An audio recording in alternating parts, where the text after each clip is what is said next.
Cryonics has been a topic of interest for quite some time now in the science world.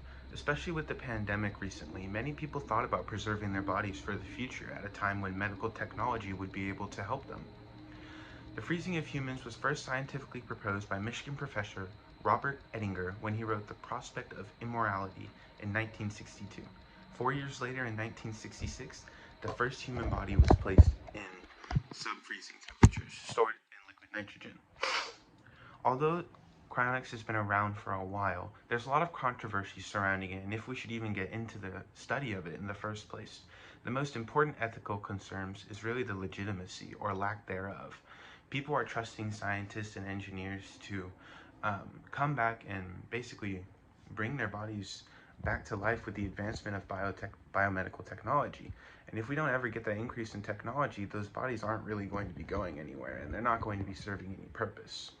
At the present time, the technology required for the realization of cryonics far exceeds our current technical capabilities. However, it's not quite comparable with mainstream medicine until we can get it to work completely and efficiently.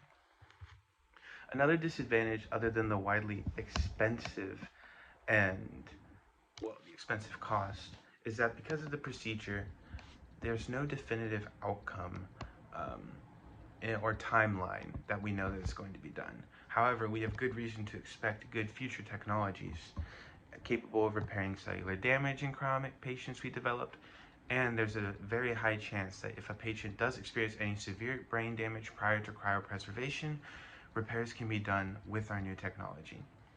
Now, the dividing line between the positive and negative outcomes are a little bit unclear. So much uncertainty steers people away from even the discussion of cryonics. Now, on the other hand, the advantages are very large. For example, if we waste so much money on billions of dollars on food waste per year, if we could find a way to cryogenically freeze some of that food, then we would reduce billions of dollars in waste and would even help the hunger issue.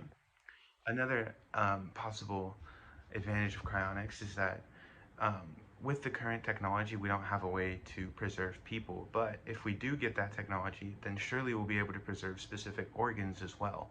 And as a result, the organ donor list possibly could be eliminated as we can just save the individual organs. And finally, in a worst case scenario, in a possible either nuclear war or something else happens, cryonics could be there to help preserve life so that the human race, plants, and animals don't go extinct.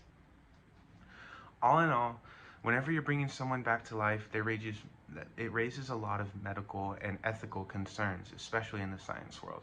And whether you're talking about freezing people and bringing them back to life or biology, there's always going to be controversy surrounding science. And cryonics is no different.